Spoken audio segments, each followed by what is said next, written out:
this. Unbelievable. That's hilarious, Look man. at this. Look how this works. Isn't it good?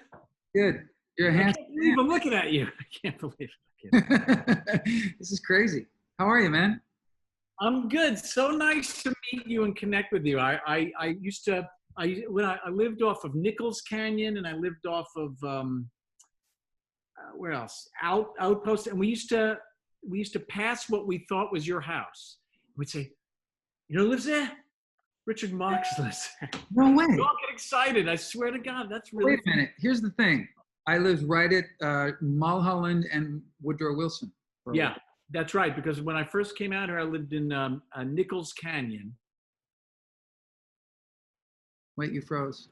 You froze. A little Steven, east to Beechwood, and then back to. Wait, Steven, you went like, it was cool. It was a great pose, by the way. You were like. Should I redo it? Is it? No, am I?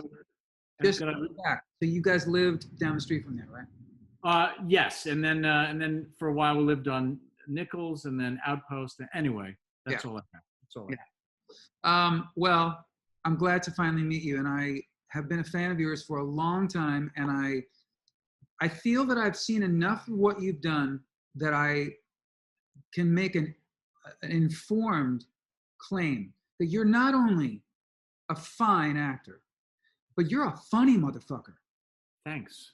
And my question is, how much of this is hereditary? Because I didn't know until I was getting ready to talk to you that both you come from parents who were performers. Well, not quite. I mean, first of all, have we started the thing yet? Yeah. We did? Oh, Yeah. God. You're crazily efficient. Yeah. Well, first of all, that's very kind of you. Look, well, my father was an agent of kind of Catskill Borscht Belt comedians and singers, as was his father. His father was a convicted criminal who then became a manager, right? Logical next step. Same shit. Same shit.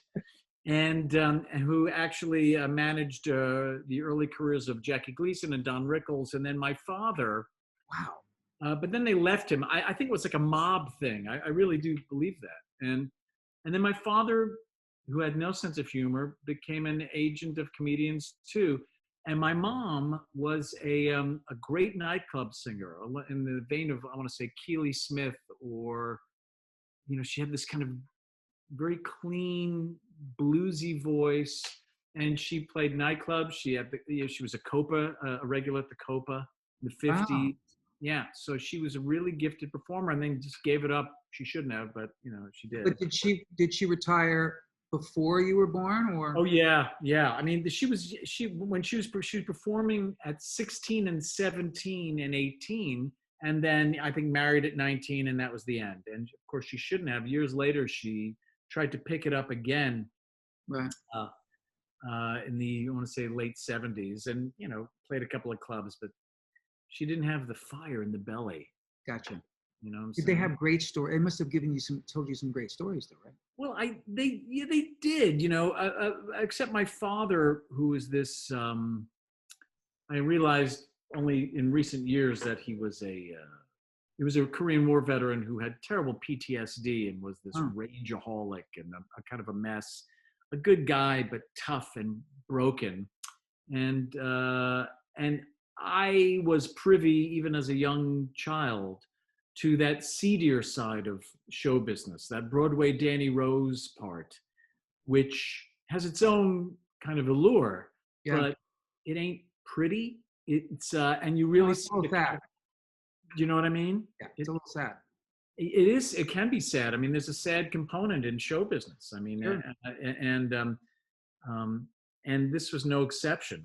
As a young kid, I was backstage seeing the comedians as they took off their shirts and stuff, and they were wearing girdles, or they were drinking, or they were smoking and cursing, and it was all very hyper masculine and sexualized and unhealthy and blech, and yet compelling, and because on stage it was something else. They had power. They held an audience, and so it was, and that in a way shaped my own trajectory in the world. My own kind of point of view. I mean, I imagine in the music world, it's the same. You know, there's glory and vulgarity.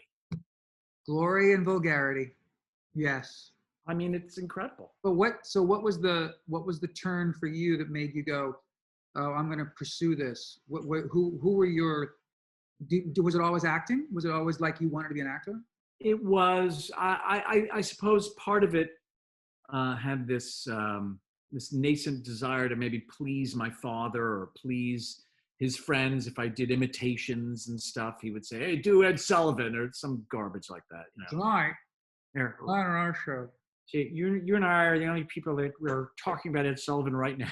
Dude, because we become, just for people who are just tuning in, even though I've been a fan of Stevens forever, we've just become best buddies on Twitter because that's how you become friends with people now. And just That's right. just today, you tweeted something about, you made a reference to Charlie Weaver in response to somebody's tweet about Hollywood Squares.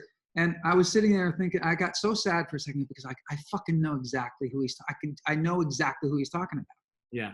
I mean, the funny thing for me is that when we were kids, we were still dining off the same cultural references in terms of performers that I think our parents did, and maybe even grandparents. I mean, Jack Benny and Bob Hope, you know, those people they had Christmas specials when I was a kid. Yeah.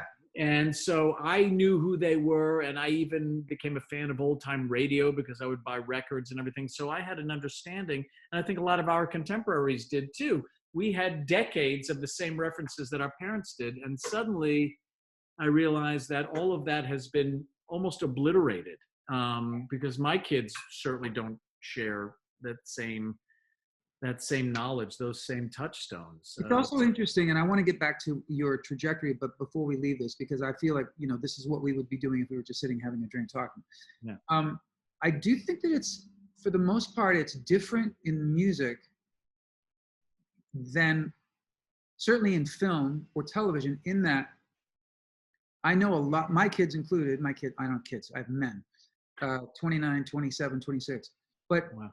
from the time they were, you know, very young to now, their knowledge of Sam Cooke and Donny Hathaway and, Right. you know, and lots of music from decades and decades before they were born, even before I was born, Yeah. is pretty stellar. And I know a lot of young people who just are sort of students of the history of music. And yet you don't find too many, like my kids don't, like if I said, "To the moon, Alice," they'd look at me like, what the fuck are you talking about? Yeah. You know Well, it's funny you say that because I have two sons and they're musicians, really great musicians. One is 17, who's a great jazz drummer. One's 19. He's like you. He's like, you know, indie rocker, romantic, you know, and can write songs. And my younger one, and while they definitely grew up and still do appreciate, you know, modern music and hip hop and, you know, Childish Gambino, and I'm trying to sound hip, like I know what Wow. I'm talking about, you know, Tyler the Creator. That's all I know. Yeah. They on their own did these deep dives, and my younger son Alfie has got this R&B soul. He went as far back as the freaking Ink Spots, and he said, "Papa, do you hear these?" I said, "Are you crazy? Really?" Boom, boom, boom, boom, boom, boom, boom, boom. The Mills Brothers. I said, "What are you doing?" He said, "Well, because he was hearing references in modern music." And I guess a lot of these young musicians who have done the same thing or the equivalent, where they're looking for inspiration, and they have gone back into the tradition of American music, you know, and R&B. And my son Alfie went through a Sam Cooke phase and into Marvin Gaye and, you know, the Jive Five, Yeah. and on and on and on. And then my older son, the same thing. And they've been studying music, and it's, in a way, it's been incredible because it's been educational for me, because they took my hand. They said, "Come on, let's go." I said, "All right, let's go." Whereas in acting, and well, which I think can be a beautiful art and a great craft, Sure. basically can be done by any schmuck if they have enough of a support team, or they have a camera. They have really, you know, and that's been proven. I'm not talking about doing theater because that's a different discipline. Right. whereas being a musician, a musical performer, a writer, not any schmuck can do that. It's pretty apparent that so and so can't play or so and so can't sing.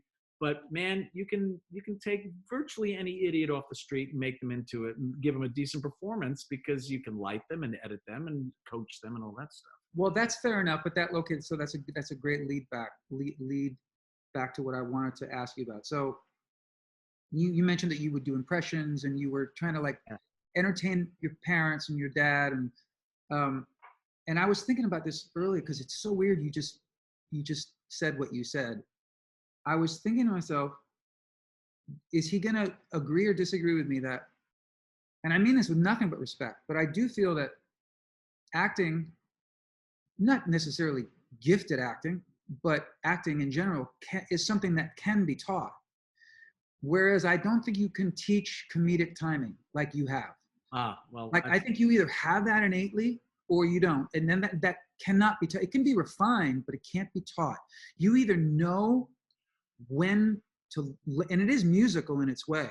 You either know instinctively when to land on that beat or to give it that extra half a second or whatever. Right. Your time, like your comedic timing. That's why I was praising you, is that you're a fine actor, but your gift at just responses is like your comedic timing is awesome, and I don't believe that that's something that can be taught. I think you either have it or you don't. Well, I appreciate that. As you're saying that, I don't know if it's something that one is born with innately, but I think one gets or acquires an ability at an early age. That kind of neural pathway is somehow ingrained or charged at an early age. And I think because I was watching so much television when I was a kid and attended towards comedy and like I say, all this old stuff, all the same old references that my parents had. I was watching the Jack Benny show. I was watching all that stuff. And maybe I was around my father's comedians, and where I picked up a certain rhythm that got some affirmation. Sure. And so it's a way for me to get affirmation as a young person. Sorry to say, I must have needed it or wanted it. Sure. And I guess I developed that area, whereas other people develop a different facility, this kind of neural, I'm making it up as I go along, neural facility, and maybe that's it. But I appreciate you saying that. Look, it's as far as acting goes, I'm still really trying to figure it out. It's been such a kind of a fluid process for me. I'm so grateful that I'm past my expiration date, for Christ's sake. Dude, I was, that's another thing I was thinking today. How blessed are we? How grateful should we be? And I can tell that you are, but I feel the same way. Like, I've been doing what I do for almost 40 years. I can't fucking believe that I'm saying that out loud. And you started your career around the same time that I started mine, and I was thinking to myself, it's an extra drag because you can't go to work and do your thing, and I can't go to work and do my thing. But the fact that we have work that we cannot do right now is something I'm so incredibly grateful for. Yeah, that's right. And yet, one of the things that I don't talk about acting or my career very much, but one thing that I always try to bring up is that you can be an artist without having to make a lot of dough or have kind of arguable celebrity or any of that stuff. And that became very clear to me years ago when my now ex, my ex-wife, who I still love, by the way, we used to, for fun, when we were in LA, we'd go to open houses because you drive around, you see signs, open house, and we'd say, got 10 minutes to kill, let's go look at some stranger's house. And I went in once to this kind of pokey, kind of Los Angeles or Hollywood bungalow type of thing. And on the walls were decades of a kind of an artistic journey of this couple, this man and woman, who clearly were actors and regional actors. And they had done every conceivable play.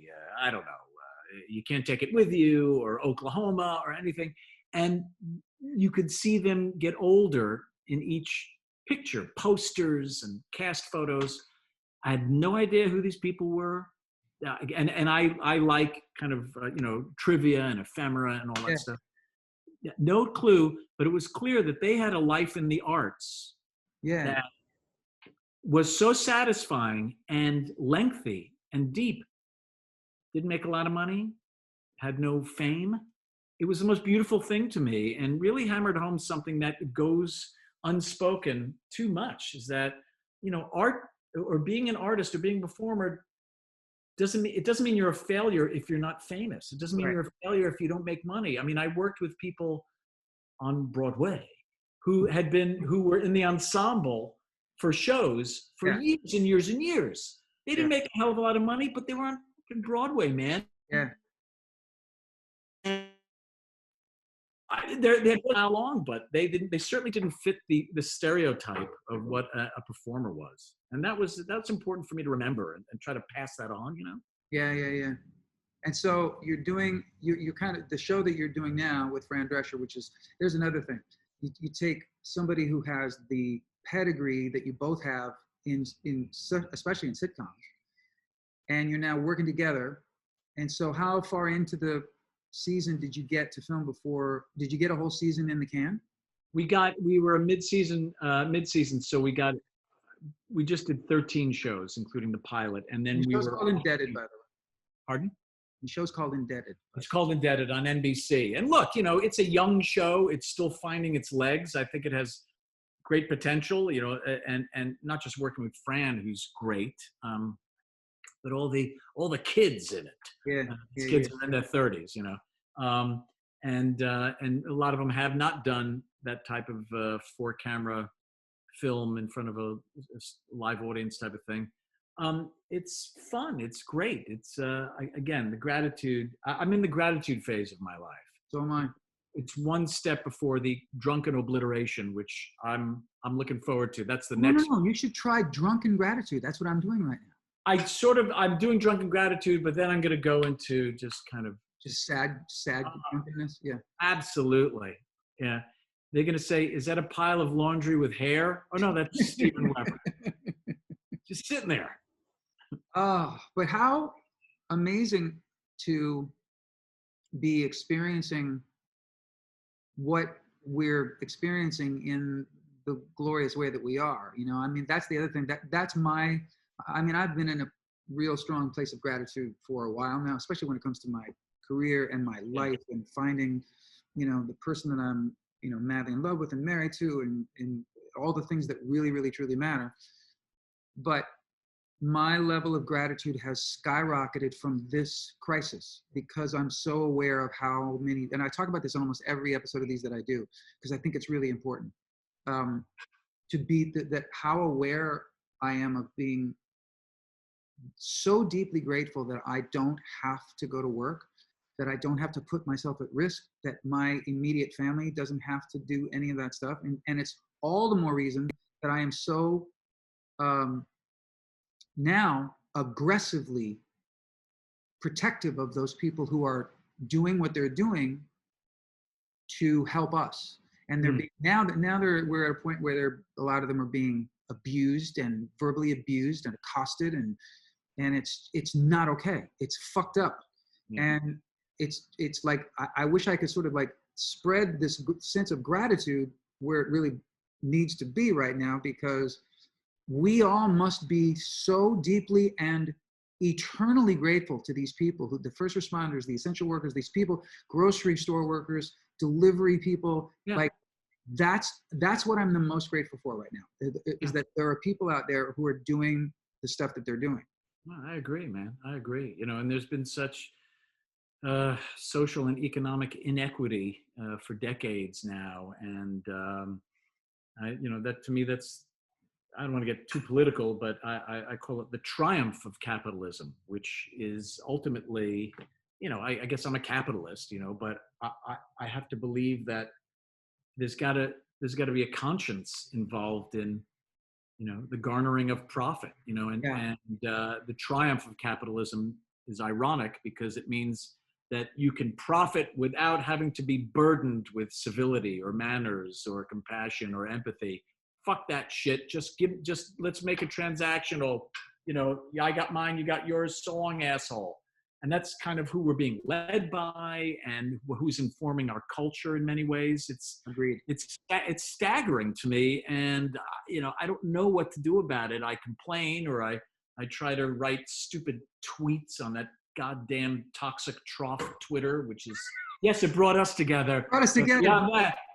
Yeah, there's a silver lining. It's a fucking nightmare, Yeah, it's terrible. Because I think it gives people a false sense of socialization. But yeah, people who actually work hard and are not appreciated monetarily. I mean, and it makes no sense to me. It makes no sense. If you empower people, they'll feed back into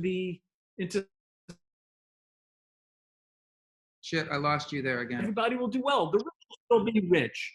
Wait, go back 1 second because I lost you. But you were doing like the Spartacus thing when I lost you. It was amazing. Yeah. I actually have been in these Zoom meetings. Sometimes I will freeze on purpose and go. It's good. It's a good little. Then move a little bit, just to Yeah. confuse people. And I was just saying that I don't know what I was saying. I'm just saying that things need to be better. Damn it, And we need leadership that doesn't just put a price on everything. And the joke is, at the end of the day, however angry you are, or however right wing, or however far left you are, at the end of the day, man, if you're lucky enough to be on a deathbed, are you going to be thinking about money or your tribe? Or no, it's, oh my God, did I love enough? Am I loved enough? Oh, you'll get it just before you get snuffed out. Yeah. Oh, I know the Yeah. yeah. Sorry, we're out of now time. I got gone. And I'm sorry, we're out of time. And another thing. Yeah. Yeah. That's what I can't remember who it was that said they wanted that on their tombstone. And another thing? Yeah. And another thing. Yeah. And another thing. One thing about Twitter I do find is that I don't know about you, but I've started to use it more for my news source, and not just that I only pay attention to accounts that I either follow or that will wander into my feed, but a lot of times I'll see something. For instance, I'll see something sometimes that might be a CNN report, and I might or might not click on it. I might just Google the headline and see what everybody else is saying about it, because I am really truly an independent. I mean, right now I'm certainly less independent than I've ever been because of the circumstances. Right. But I find that Twitter has become a pretty decent daily news source for me in a lot of different ways. But I also find, and just sort of about what you were just saying, I also find that when I sort of put it to the side, or I only use it for information, news information, I'm just like in a better place, like because it is really a toxic thing. My wife goes through the same thing. We, once in a while we'll tweet something that will be like about animal rights or something, like something that's like, it's like, how could you possibly find fault with this tweet? You know what I mean? Right. And then you always remember, oh yeah, there's a thousands and thousands of people out there who are just looking for something to be outraged by. No, let's pick that. It's a rage aggregator. I mean, it's a news aggregator. It's just an everything aggregator. And in a way, great way to put it. For me, what the downside of this technology is that it's made everything the upside of technology is that it makes everything accessible to everybody. The downside is that it makes everything accessible to everybody. And so, there's no specialization and there's very little pondering.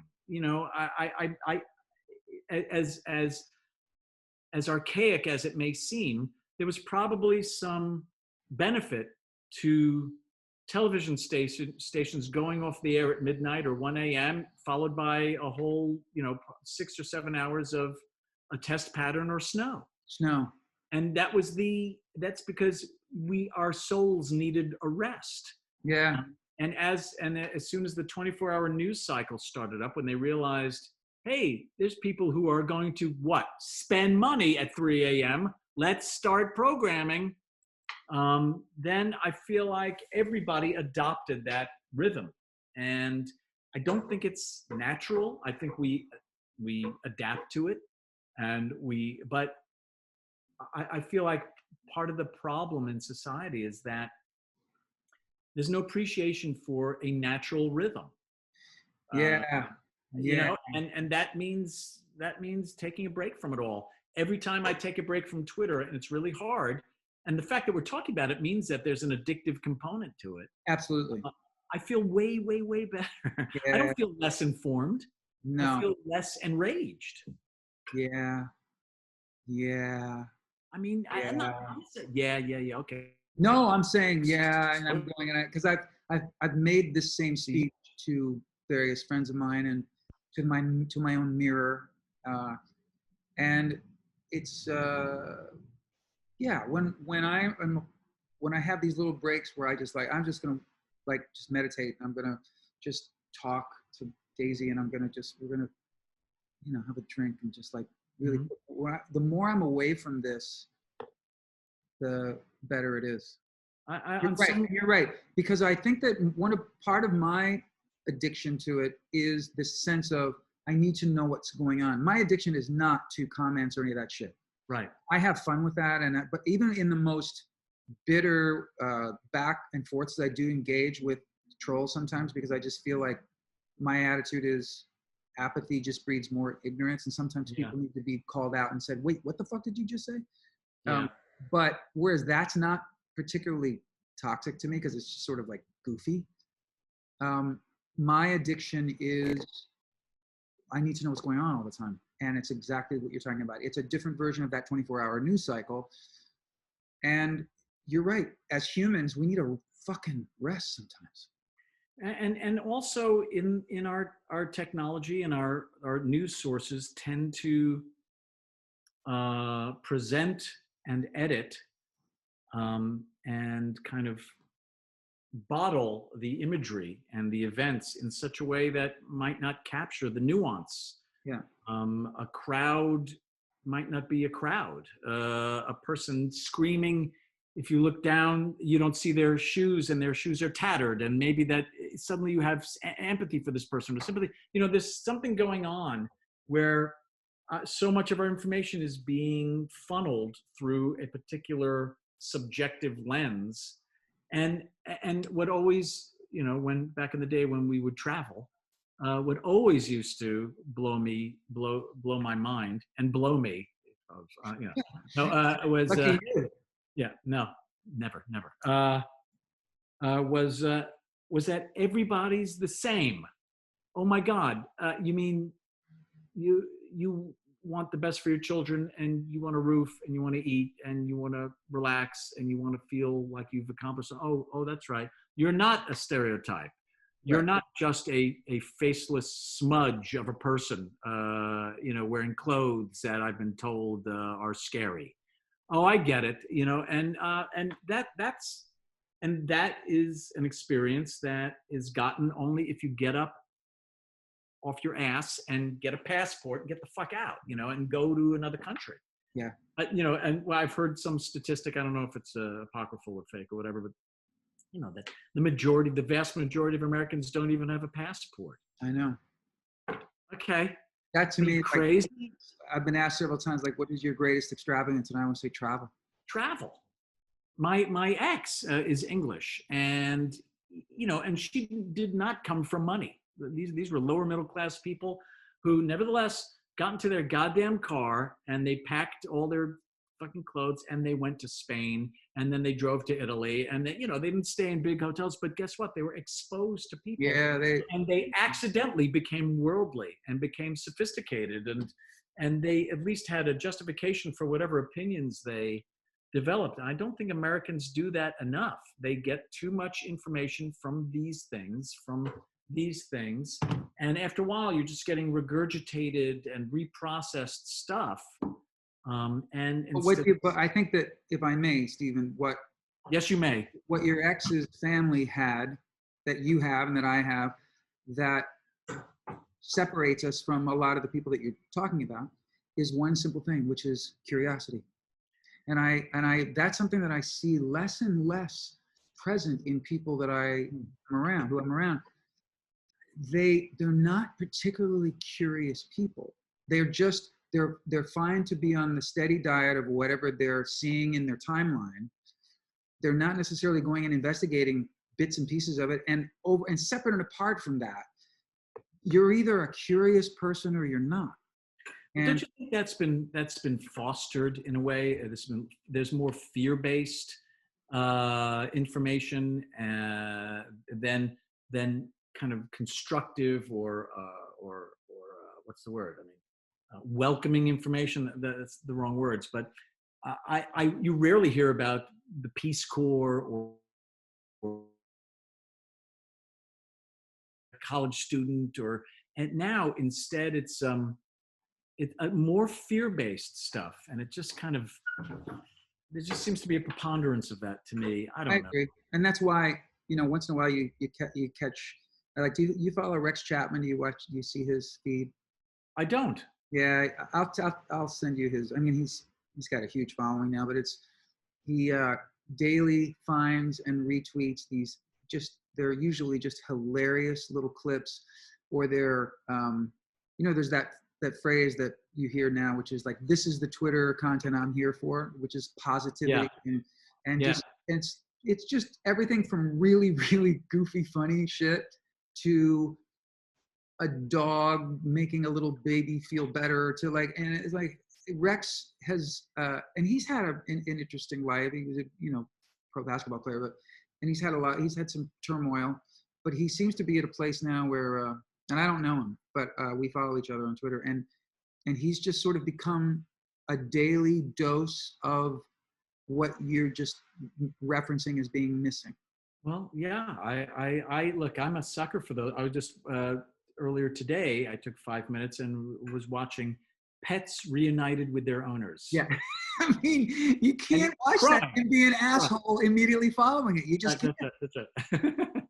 I'm crying all the time. Or how about when vets come home to for their kids, if their kids are in school and they're doing a presentation, and behind the curtain their father walks out. I mean, that's all that stuff. What else are you doing with this downtime? Any tips for us? Tips? Yeah. You just said that it was very Christopher Walken. Tips. I wonder what he's doing now. I want to know what he's doing, because that motherfucker is smart enough to not be on social media. Oh, I don't know anybody who knows him, but you got to find him.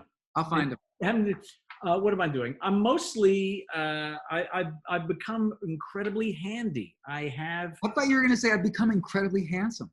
But no. That's I peaked years ago. Now I will sometimes I wake up in the morning and I either look like the Ice King from Game of Thrones. Okay, my freaking hair is like.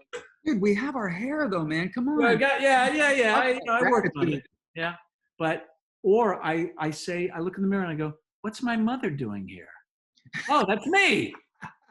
My 82-year-old mother. You become handy?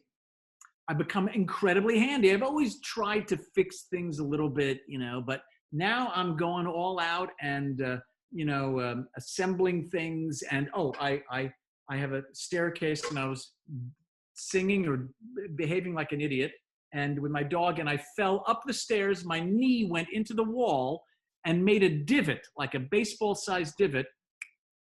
I fixed it. I got I got a joint compound, and I got a thing to put over it, and I did it, and I sanded it. So I do that. I hang. You did that to the stairs? Wait, you did that to the stairs or your knee? To the stairs. Oh, Richard, you son of a bitch. No, my knee was fine because the walls are cheap.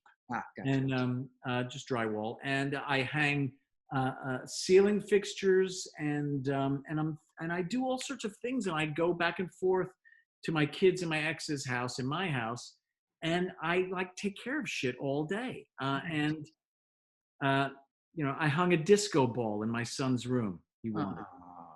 but I hung it. I had a chain and I drilled and I did everything. Fucker's not coming down. And no amount of is gonna dislodge that Disco ball. Inferno is bringing that ball down. Now wait a second. Let's talk about you. No, we don't need to talk about me. Now wait a second. What was like you did the 80s and 90s, and I mean, were you in New York though, or were you out in LA? No, I was I grew up in Chicago, and then my career really started in LA. And then when my boys were ready to start school years, I moved back to a suburb of Chicago. I was ready to get out of LA for a while, and I raised my kids in a little town outside of Chicago, and I built the most amazing recording studio. Oh. And I made a bunch of records out of there, not just for myself, but mostly I started writing and producing a ton of songs for other artists. That's fantastic. And I still do that to a great degree. But most of what I've been doing, and I moved back to LA about 7 years ago, and mostly what I've been doing is I've become a nonstop touring artist around the world, and it's like. Amazing. Like last year, I think I did 70 shows. A lot of them are solo acoustic shows. I sort of fell into this sort of troubadour thing, which I always tell people that I've seen several solo acoustic concerts by artists who I think are brilliant, and I was bored out of my motherfucking mind. Wow. Because they weren't funny and they weren't really entertaining me. They were just doing their this next song, here's what I was going through, and I don't give a fuck, dude. Just entertain me, bitch. You know what I mean? So my solo acoustic show is like if you came over to the house and I poured us cocktails and there was a guitar sitting there. I go, oh, dude, the funniest fucking thing happened when I recorded this, and it's that kind of show. Yeah. So I really missed that. I missed that dopamine hit. It's the one thing that that is it's become such a constant in my professional life, for sure. Well, you'll get it back. I mean, this. Yeah, I mean, we're going to be a while. I think that actors, I think television and film production will return to some either normal or a new normal faster, because it doesn't require a gathering of a large amount of people into a space. So it's kind of an interesting time for people like me, because we're looking around at, I mean, the number one thing I'm trying to do is just be grateful and be in the gratitude and enjoy my time with my wife and just kind of chill out. Excuse me, but it's also a good time to think, what else is there? What other stuff can I do? Because I can't do my normal gig for a while, quite a while. But Why don't you learn how to fix things around your house? Why don't you do that?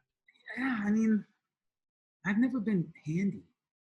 I always think anytime I'm trying to fix something, like if I'm gonna be the guy, like I'm gonna go and take the glass out of the sconce to change that bulb. At a certain point, I think to myself, would fucking Rod Stewart do this?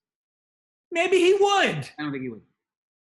You know what? I'm glad. I'm going to tell you right now, Steven, Rod Stewart would just have somebody to go do that shit for him. I'm not comparing myself to Rod Stewart. I'm just saying that's my out. Do you think Rod Stewart looks in the mirror and thinks all the time the morning sun when it hits his face really shows his age? I think Rod Stewart is he's a man in full. I think he's living a good life. I hope so. I actually did a gig with him. I've been a fan of Rod Stewart forever. Yeah. And I had met him a couple of times over the years. He was always very gracious and kind to me. But about, 2 years ago or something, I got an invitation to come and open for him in Atlanta at this big outdoor place. Yeah. And I hadn't seen him in a while. And one thing, I came out of my dressing room right before the show started, and he just walked out of his, and we were like 25 feet away from each other down the hall. And we went to give each other a hug, and we were wearing the exact same shoes, which made me so proud. And like he was so I felt like so validated, right? Yeah. But the headline is, I did my gig, which was a blast. The audience was incredible. And then I stood in the wings and watched him. And, he was 73, 72, something like that. Motherfucker was kicking all kinds of ass. Listen, man, I saw the Stones years ago. Maybe I want to say 6, 7 years ago. And I brought my sons, and we couldn't believe what Jagger was doing. I mean, Keith Richards, his big move was this. He just did a little backwards walk. That was it. That's all he could manage. But I was blown. By the way, I'm proud of you for wearing pants. Always. I never not wear pants. Yeah. It's a mess down there, Rich. I'm into shorts right now. You know what? Take it easy, buddy. Come on. Sorry. Yes. Well, Jagger is Jagger now because Mick Jagger, if you do any of the homework on him, that guy is a maniac about fitness and like he takes good care of himself so he can. And let's not downplay the beauty of having your blood. Wait, I missed it. Having a complete body. The beauty of what? But didn't the Stones at one point have all their blood replaced? I think it was just Keith. What did he have it replaced with? Motor oil. Super blood. Super blood. Some kind of super blood, I'm guessing. My God. Dude, thank you for spending some time with me. Oh. I'm really glad we connected on Twitter. And when this thing is over, I hope that we do go have a bite to eat and have an actual hug. I hope not. This is as far as I want to take it. I actually like the world in 2 dimensions. Look what 3 dimensions got us. Thank you so much. We'll do this. All right, we'll do this, but we can sit as long as we don't look at each other. We have to look at our phone. We'll get together at a restaurant, but we'll just talk on FaceTime. Let's do this in steps, baby steps. Baby steps. I'd like to thank Richard Marx for sitting with me today. Enjoy the Stephen Weber podcast. Thanks for tuning in. Great seeing you again. Dude, stay safe and healthy. And I will. You too, man. On the tweeter. Thank you, my brother. Take care. God bless. So long. Bye. I'm hanging up on you now. I'm leaving the meeting. Bye. I'm leaving. Bye. No, you hang up first.